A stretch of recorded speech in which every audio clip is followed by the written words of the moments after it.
Nehemiah Chapter 5. Some of the men and their wives complained about the Jews in power and said, "We have large families, and it takes a lot of grain merely to keep them alive." Others said, "During the famine, we even had to mortgage our fields, vineyards, and homes to them in order to buy grain." Then others said, "We had to borrow money from those in power to pay the government tax on our fields and vineyards." "We are Jews just as they are, and our children are as good as theirs, but we still have to sell our children as slaves, and some of our daughters have already been raped. We are completely helpless. Our fields and vineyards have even been taken from us." When I heard their complaints and their charges, I became very angry. So I thought it over and said to the leaders and officials, "How can you charge your own people interest?"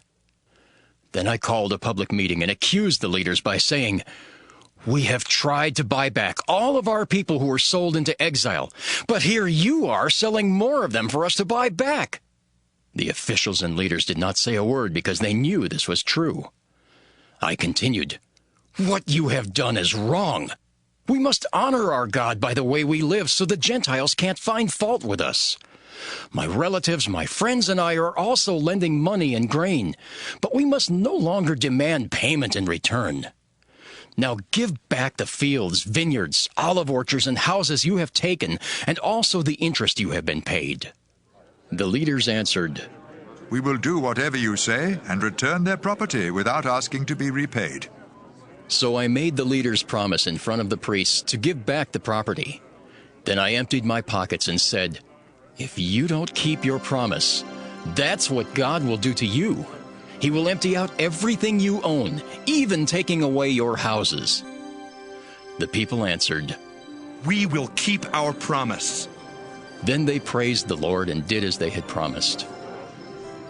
I was governor of Judah from the 20th year that Artaxerxes was king until the 32nd year.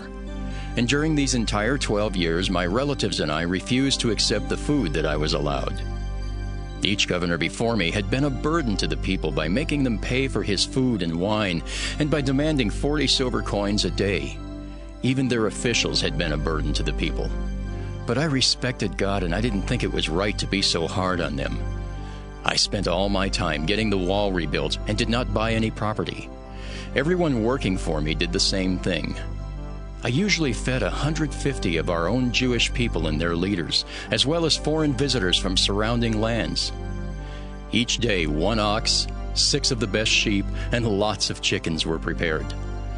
Then every 10 days, a large supply of wine was brought in. I knew what a heavy burden this would have been for the people, and so I did not ask for my food allowance as governor. I pray that God will bless me for everything I have done for my people.